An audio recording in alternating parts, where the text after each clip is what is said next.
You know what it did?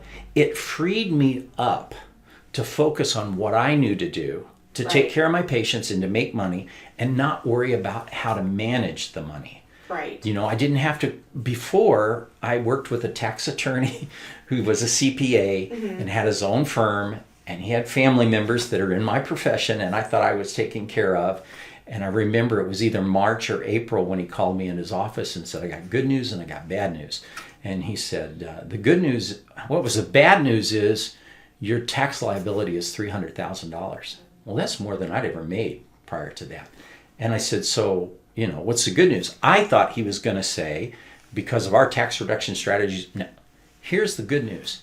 I had the cash flow that I would be able to pay for it and not have to take out a loan. I'm not teasing. This is a real conversation with my wife sitting there. And I said, never again am I going to put off family. So the bad news is you have a high tax liability, but the good news is you can afford to pay it? Exactly.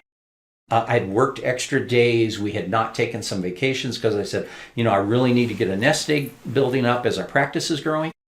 And then to watch the majority of that just get washed out to taxes. And this was the best this guy can do. And now again, he's talking to me in either March or April. So there's no opportunity for me to go back and say, hey, maybe you want to buy this piece of equipment or you want to do this strategy. Pain was the motivator there to pay that tax bill.